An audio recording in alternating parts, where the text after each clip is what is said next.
Di kaki gunung, beberapa pintu masuk tambang yang runtuh.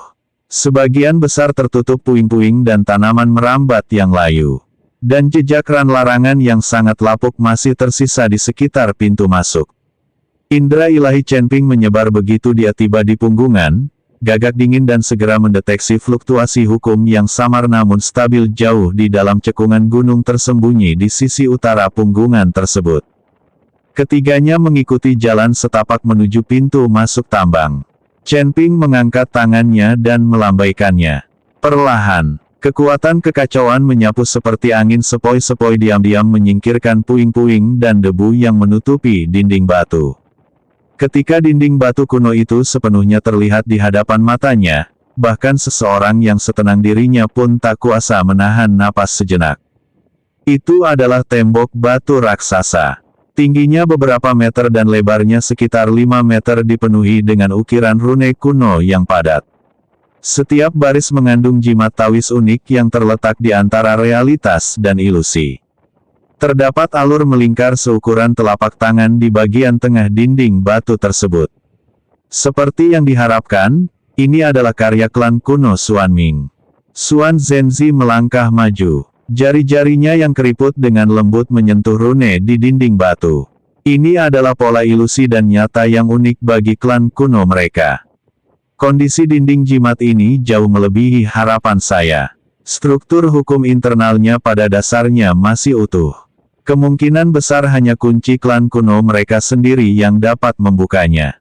Tatapan Chen Ping tertuju pada alur melingkar itu. Dia merogoh lengan bajunya, mengeluarkan biji berwarna gelap dan perlahan mendekati alur tersebut. Mena hanya setengah inci dari sana.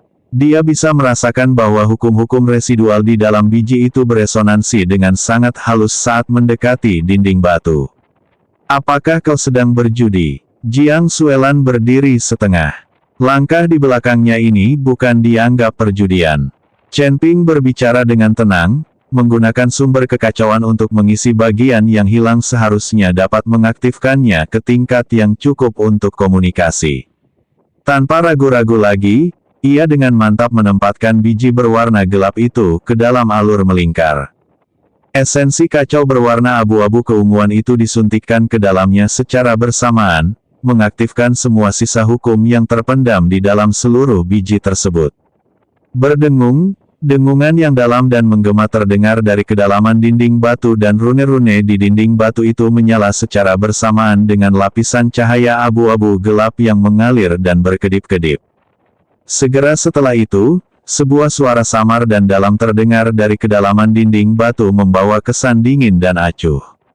Tak acuh yang khas dari klan kuno tersebut. Mengapa kau yang memiliki aura garis keturunan Xuan Ming menyentuh segel klan kuno ini? Sebutkan namamu. Chen Ping dengan tenang menatap bayangan abu-abu gelap yang berkumpul di mata ungunya. Chen Ping, seorang kultivator sesat dari alam bawah datang menemui orang yang bertanggung jawab atas klan kuno Xuaning. Saya bersedia menukar kesempatan dan bantuan yang nilainya setara dengan sebuah token klan kuno yang akan berfungsi sebagai kualifikasi masuk saya untuk pameran dagang alam. Rahasia dalam waktu setengah bulan. Sosok ilusi yang tersembunyi di balik dinding batu itu terdiam sejenak.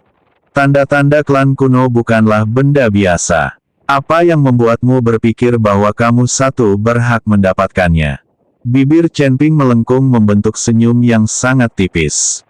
Aku bisa memecahkan masalah yang sudah lama, menghantui klan kuno Xuaning sebagai contoh bagaimana cara memperoleh prinsip-prinsip inti dari rangkaian konversi energi nuklir tanpa menimbulkan kecurigaan klan Dewa Haotian. Sosok ilusi yang tersembunyi jauh di dalam dinding batu itu tiba-tiba membeku sesaat. Keheningan singkat itu seperti sisa-sisa ketenangan terakhir sebelum awan badai menjulang di atas kepala menyebar tanpa suara ke seluruh tambang. Keheningan panjang yang akhirnya terpecah ketika suara berat itu terdengar lagi. Kali ini dengan getaran yang tak tersian dalam nadanya, bagaimana Anda dapat membuktikan bahwa Anda mengetahui prinsip-prinsip inti dari rangkaian konversi energi nuklir? Chen Ping berdiri dengan tangan di belakang punggungnya. Jubah abu-abunya berkibar lembut tertiup angin di tambang. Karena aku sendiri yang menghancurkan seluruh sistem pengorbanan mereka di peternakan energi nuklir alam bawah yang dikendalikan oleh klan Dewa Haotian. Saya telah melihat sekilas sebagian besar metode mereka untuk mengumpulkan energi nuklir yang telah mereka kembangkan selama ribuan tahun.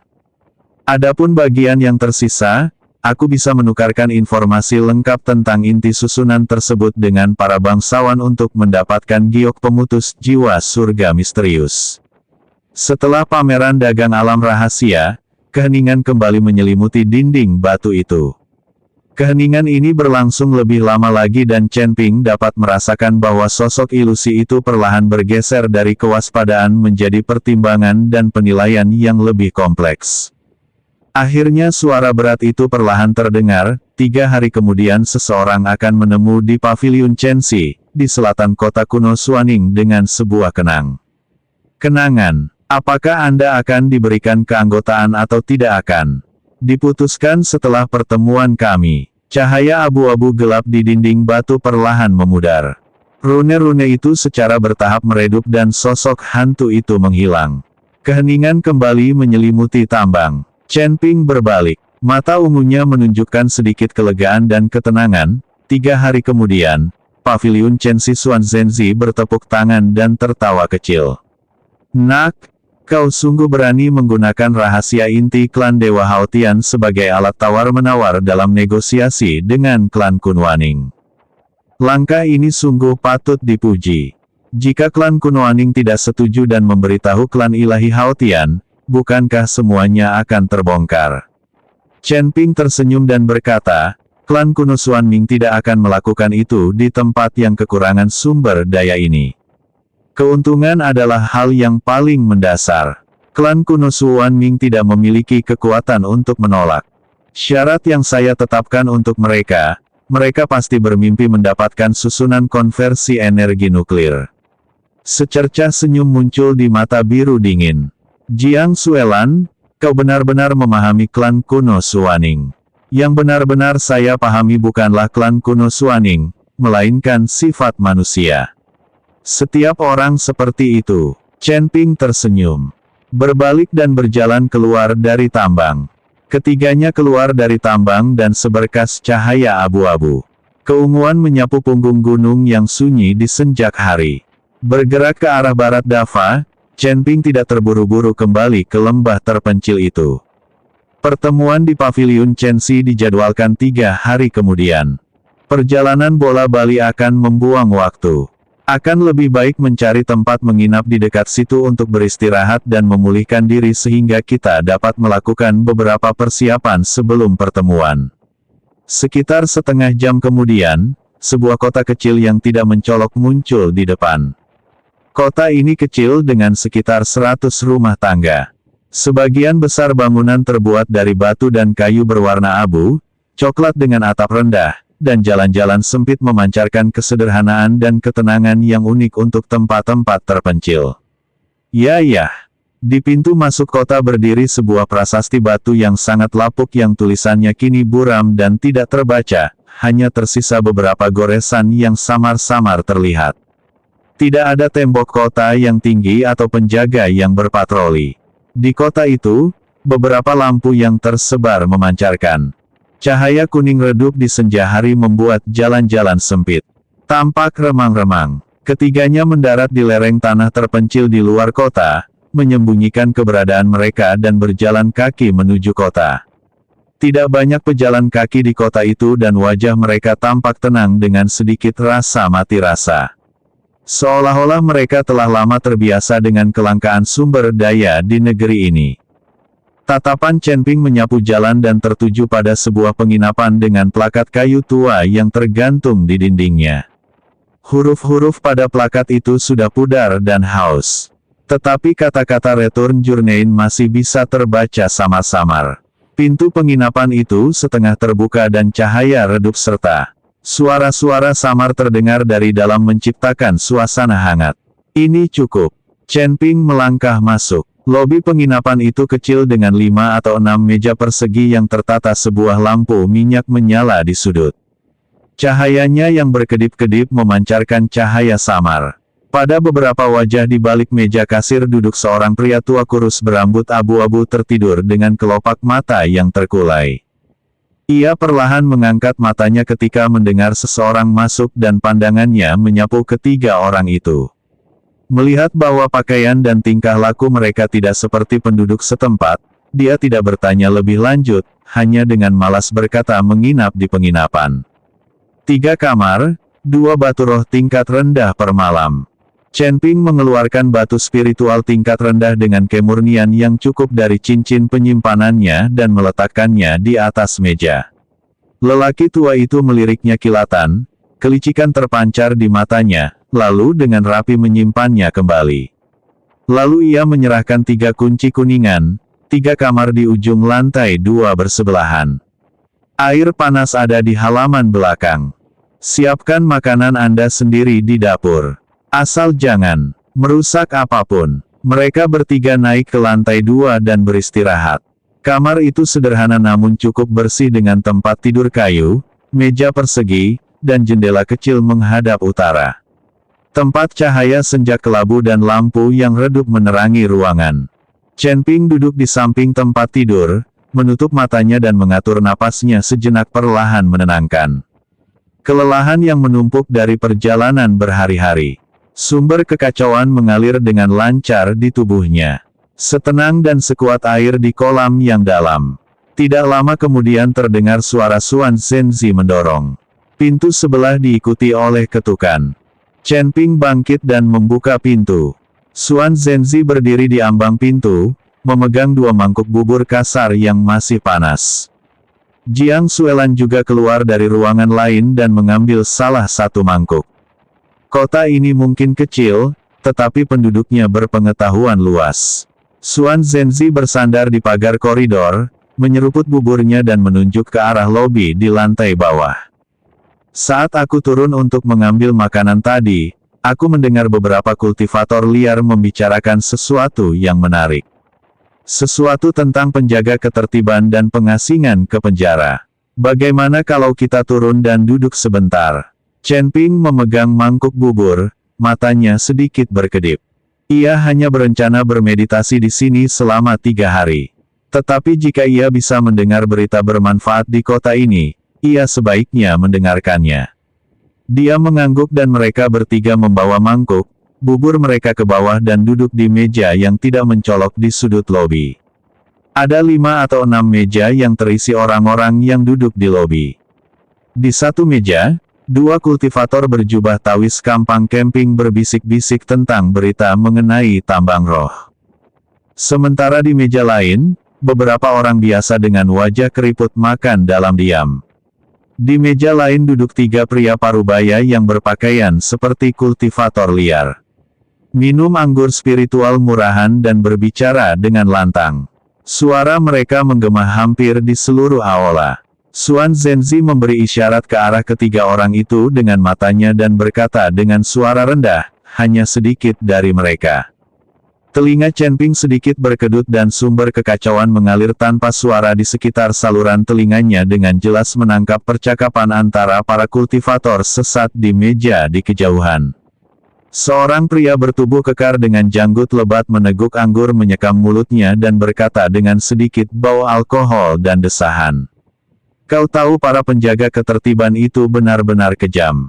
Beberapa waktu lalu, kultivator sesat dari kota Qingyun. Tetangga yang mencuri urat spiritual dari langit dan bumi. Kultivasinya lumpuh dan diasingkan. Itulah fondasi yang dibangun selama ribuan tahun. Dihancurkan begitu saja tanpa kesempatan untuk menjelaskan. Seorang pria jangkung dan kurus duduk di hadapannya, menggelengkan kepalanya. Apa yang kau ketahui? Tatanan langit dan bumi menjunjung tinggi keagungan hukum dari seluruh 22 langit. Jika Anda benar-benar mengikuti aturan, siapa yang akan repot-repot mengurusi Anda? Namun begitu tabu yang tak terlanggar itu dilanggar, konsekuensinya berkisar dari pengasingan hingga pemusnahan tanpa peluang reinkarnasi sama sekali. Kultivator pembertanda pagar ketiga adalah seorang pria pendek, gemuk, dan botak yang sedang mengunyah kaki hewan panggang yang kasar. Dia bergumam tidak jelas, tapi memang tidak sembarang orang bisa masuk ke penjara pengasingan itu. Aku mendengar bahwa penjara itu berada di sebuah dunia kecil di luar surga ke-22 dan dunia itu diubah oleh para pengatur menjadi tempat khusus untuk memenjarakan penjahat menggunakan hukum langit dan bumi, kecuali didampingi langsung oleh petugas yang bertanggung jawab menjaga ketertiban. Orang biasa tidak akan bisa menemukan pintu masuknya. Pria bertubuh kekar itu terkekeh, benar sekali. Bahkan seorang dewa agung pun tidak akan tahu harus mulai dari mana. Jika seseorang dilempar ke sana, pada dasarnya mereka bisa melupakan jalan keluar. Chen Ping memegang mangkuk bubur. Pandangannya tertuju pada tepiannya sejenak sebelum ia mendongak. Ketiga kultivator nakal itu melanjutkan obrolan kosong. Mereka secara bertahap mengalihkan topik ke hal-hal lain seperti kenaikan harga ramuan spiritual dan penipisan urat mineral. Tetapi perhatian Chen Ping tetap tertuju pada beberapa kalimat tersebut. Para penjaga ketertiban penjara untuk pengasingan di luar surga ke-22. Dia meletakkan mangkuk buburnya, berdiri dan berjalan ke meja para biksu yang tidak berafiliasi. Ketiganya sedang menikmati minuman mereka. Ketika tiba-tiba mereka melihat seorang kultivator muda berjubah abu-abu berjalan ke meja, mereka semua mendongak bersamaan mata. Mereka dipenuhi campuran kewaspadaan dan kebingungan. Chen Ping dengan santai meletakkan batu spiritual berkualitas tinggi di atas meja. Nadanya acuh tak acuh. Saya penasaran dengan penjara pengasingan yang Anda sebutkan tadi. Apakah Anda bersedia menjelaskannya lebih lanjut? Mata pria bertubuh kekar itu berbinar ketika melihat batu-batu roh di atas meja dan ia pun menjadi jauh lebih tenang. Dia terkekeh, mengulurkan tangan dan memasukkan batu-batu spiritual ke dalam sakunya. Nadanya menjadi jauh lebih hangat. Saudara Taois, Anda terlalu baik. Jika Anda ingin bertanya apapun, tanyakan saja. Kami bersaudara juga tidak tahu banyak, tetapi kami tentu tidak akan menyembunyikan apapun yang dapat kami ceritakan kepada Anda. Chen Ping duduk di sebelahnya. Suaranya rendah namun jelas. Di mana penjara itu? Bagaimana cara kita masuk? Pria bertubuh kekar itu mengelus janggut tipis di dagunya, mengerutkan kening dan berpikir sejenak, di mana tepat nih? Jujur saja tidak ada yang tahu pasti. Dunia kecil tempat penjara itu berada konon terhubung ke tepi. Hukum surga ke-22 bukan pada jalur ruang angkasa biasa, kecuali penjaga ketertiban membuka jalan itu sendiri. Orang luar bahkan tidak bisa menyentuh pintunya. Saya mendengar bahwa penjaga orde menggunakan sesuatu yang disebut jejak kehendak langit dan bumi untuk mengunci lokasi dunia kecil itu. Orang biasa sama sekali tidak dapat melihatnya. Pria jangkung dan kurus itu menambahkan dari samping. Lagi pula mudah masuk ke tempat itu, tapi sulit keluar. Para kultivator yang diasingkan ke sana akan mengalami penekanan segel kultivasi mereka oleh hukum penjara itu sendiri membuat mereka tidak berdaya seperti manusia biasa. Hampir tidak mungkin untuk membukanya secara paksa dari dalam. Jadi siapa sebenarnya para penjaga ketertiban ini? Mereka berasal dari ras apa? Tanya Chen Ping dengan rasa ingin tahu. Mereka yang bisa begitu perkasa di surga ke-22 mungkin berasal dari ras dewa. Kau tidak tahu tentang ordo tertinggi. Pria jangkung dan kurus itu terkejut. Chen Ping tersenyum dan menggelengkan kepalanya. Belum pernah mendengarnya. Kau berasal dari alam bawah bukan? Tanya pria bertubuh kekar itu. Ya. Kami baru saja datang dari surga ke-21 belum lama ini. Chen Ping mengangguk. Tidak heran tidak ada makhluk penjaga ketertiban di surga ke-21. Biar ku beritahu mulai dari surga ke-22. Setiap surga memiliki makhluk penjaga ketertiban. Para pemberi perintah tidak termasuk dalam ras manapun.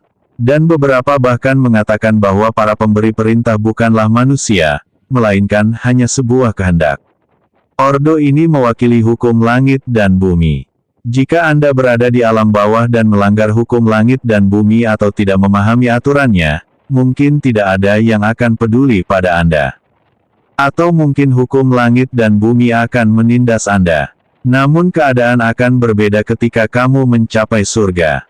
Ke-22, kamu dapat melakukan apapun yang kamu inginkan. Setelah itu, tetapi jangan melanggar hukum langit dan bumi atau kamu akan dihancurkan atau diasingkan ke penjara. Pria bertubuh kekar itu menjelaskan. Chen Ping menjadi tertarik apa yang termasuk pelanggaran hukum langit dan bumi, pembunuhan dan pembakaran, perampokan, dan penjarahan. Hah, mendengar itu, kelompok tersebut langsung tertawa terbahak-bahak. Para penjaga orde tidak peduli dengan hal-hal seperti ini. Bahkan jika kau membunuh semua orang di surga ke-22, para penjaga orde mungkin tidak akan peduli. Dia mengatur hukum langit dan bumi. Jika kamu belum cukup kuat sekarang dan ingin memasuki dunia atas, kamu harus menembus kehampaan dan merobek penghalang hukum antara kedua dunia. Jika Anda memiliki kemampuan atau menggunakan cara apapun untuk menembus kehampaan dan mencapai dunia atas, saat Anda berada di alam bawah, maka Anda telah melanggar hukum dan Ordo akan mengambil tindakan. Dan ada pria yang baru saja mencuri tambang itu. Dia mencuri urat spiritual surga dan bumi. Sejak sumber daya surga ke-22 habis, penjaga ketertiban bertindak dan menciptakan urat spiritual surga dan bumi. Kemudian mereka menggunakan waktu untuk secara bertahap memulihkan struktur sumber daya surga ke-22. Tidak seorang pun diperbolehkan untuk menginginkan urat-urat spiritual dunia ini. Seseorang dengan bodohnya mencoba mencurinya dan diasingkan oleh penjaga ordo. Pria jangkung dan kurus itu berkata kepada Chen Ping. Chen Ping sedikit menundukkan mata ungunya. Ujung jarinya mengetuk ringan di atas meja. Lalu apa sebenarnya yang dimaksud dengan mengikuti aturan tingkat kekuatan apa yang dibutuhkan untuk pergi ke dunia atas? Siapa yang tahu penjaga ketertiban adalah pemain tunggal. Apapun yang dia katakan harus diikuti. Aturan-aturan ditetapkan olehnya. Bahkan klan Kunus dan klan Dewa pun bersikap baik. Tidak ada yang berani melanggar hukum, kata pria jangkung dan kurus itu. Pria bertubuh kekar itu juga angkat bicara. Saya baru-baru ini mendengar bahwa beberapa kultivator wanita dari alam bawah menerobos masuk ke surga ke-22 dengan melanggar aturan. Setelah ditemukan oleh pihak berwenang, mereka langsung dianggap tidak dikenal dan melanggar aturan dan diasingkan ke penjara tanpa basa-basi. Saya tidak menanyakan jumlah pastinya, tetapi sepertinya ada 7 orang. Chen Ping berhenti sejenak di dalam mangkuk buburnya, tetapi wajahnya tidak menunjukkan emosi. Dia hanya mengangguk pelan dan bertanya sebelum para kultivator wanita itu diasingkan, apakah ada yang tahu dari mana mereka berasal atau berapa tingkat kultivasi mereka. Pria bertubuh kekar itu mengangkat bahu. Siapa yang tahu para penjaga ketertiban tidak pernah menjelaskan apa yang mereka lakukan. Mereka menangkap orang dan membuang mereka begitu saja. Siapa yang berani bertanya? Namun kudengar ke-7 kultivator wanita itu tidak banyak melawan saat ditangkap. Mungkin karena kultivasi mereka terlalu ditekan dan mereka ditangkap sebelum sempat melakukan gerakan apapun. Dia membuat gerakan menekan ke bawah, nadanya sedikit. Bernada senang melihat penderitaan orang lain. Chen Ping tidak mengajukan pertanyaan lebih lanjut. Dia berdiri membungkuk kepada ketiga orang itu dan kembali ke mejanya. Dia duduk di bangku tanpa berbicara. Mata ungunya berputar-putar dengan cahaya yang tak terbaca. Xuan Zhenzi dan Jiang Suelan saling bertukar pandang. Sama-sama memperhatikan nada dan detail pertanyaan Chen Ping Fang sebelumnya. Jiang Suelan merendahkan suaranya mereka. Chen Ping mengangguk sedikit, meletakkan mangkuk bubur di atas meja dan berkata dengan suara tenang namun berat. 7 kultivator wanita yang identitasnya tidak diketahui dan yang tidak mengikuti aturan dan waktunya cocok. Mereka kemungkinan besar adalah 7 peri. Xuan Zhenzi mengerutkan kening, meletakkan mangkuk dan sumpitnya dan sekeserka keseriusan terlintas di matanya yang berkabut. Penjara penjaga ketertiban ini bukan lawan yang mudah dihadapi. Dia berhenti sejenak lalu menatap Chen Ping. Apa yang kau rencanakan? Chen Ping bersandar di kursinya. Pandangannya tertuju ke langit malam yang kelabu melalui jendela. Setelah terdiam sejenak, Dia berkata, sudah terlambat untuk menyelamatkan mereka. Sekarang pertemuan di Paviliun Sensi sudah dekat dan jalan menuju klan kuno Xuan Ming tidak dapat diputus. Jika kita tidak mendapatkan token klan kuno, kita tidak bisa memasuki pameran dagang alam rahasia. Jika kita tidak mendapatkan giok pemutus jiwa Xuantian, pembatasan jiwa Howling tidak akan terpecahkan. Satu langkah salah akan berujung pada langkah salah lainnya. Dia memejamkan matanya sedikit. Cahaya di dalam mata ungunya bagaikan bintang di malam yang gelap. Tenang namun teguh. Jadi, mari kita fokus melakukan apa yang ada di depan kita terlebih dahulu. Kita akan bertemu di Paviliun Sensi dalam 3 hari untuk mendapatkan token klan kuno terlebih dahulu. Adapun penjara pengasingan, kita akan menyelidikinya terlebih dahulu dan kemudian mencari solusi setelah kita menyelesaikan masalah. Di sini, Jiang Xuelan terdiam sejenak lalu mengangguk pelan. Ketujuh, orang itu tidak ada yang bermental lemah. Bahkan jika mereka dikurung di penjara, mereka seharusnya tidak menimbulkan masalah besar dalam jangka pendek. Xuan Zhenzi mengambil mangkuk anggurnya, menyesapnya dan berkata dengan suara rendah, mengapa para wanita itu ditangkap? Sementara kami yang datang bersama-sama tidak terluka. Mungkin kita sedang mengikuti aturan, kata Jiang Xuelan. Chen Ping tetap diam, matanya menunjukkan ekspresi serius. Sekarang setelah penjaga ketertiban lainnya telah tiada, tidak akan mudah bagi Chen Ping untuk naik pangkat di masa depan. 7 peri telah ditangkap, tetapi bagaimana dengan Ning Xi dan Suyuki? Saat malam semakin larut di luar jendela, lampu-lampu kota padam satu persatu dan lingkungan sekitar perlahan menjadi sunyi. Para kultivator sesat di lobi penginapan itu perlahan bubar. Hanya menyisakan lampu minyak spiritual di sudut yang menyala tanpa suara memproyeksikan bayangan panjang ketiga orang itu ke dinding abu putih. Chen Ping meletakkan sumpitnya berdiri dan berjalan ke lantai atas. Langkah kakinya menghasilkan suara derit samar di tangga kayu. Ritmenya mantap dan tenang tanpa sedikit pun kepanikan. Dalam hatinya ia tahu bahwa jalan di depannya semakin rumit. Rencana klan Dewa Haotian, transaksi klan kuno Xuan Ming penjara 7 peri keberadaan penjaga ketertiban setiap arah bagaikan benang tak terlihat saling terkait dan akhirnya bertemu di hadapannya. Namun langkahnya tetap mantap seperti seorang pengembara yang membawa beban berat yang sudah terbiasa bergerak maju dalam kegelapan 3 hari. Dia hanya perlu menunggu 3 hari lagi hingga pertemuan di Paviliun Sensi berakhir. Setelah itu dia akan mendapatkan token klan kuno memasuki pameran dagang alam rahasia dan memperoleh giok pemutus jiwa Xuantian. Sebelum itu, dia harus terlebih dahulu menstabilkan langkahnya dan tidak membiarkan apapun mengganggu rencana keseluruhan. Dia mendorong pintu kamar di lantai 2 hingga terbuka dan melangkah masuk. Pintu tertutup perlahan di belakangnya dengan bunyi gedebuk yang teredam. Malam di luar jendela terasa tenang dan sunyi. Dan di cakrawala yang jauh, cahaya abu-abu keunguan samar-samar muncul perlahan seperti sinar kegelapan pertama sebelum fajar.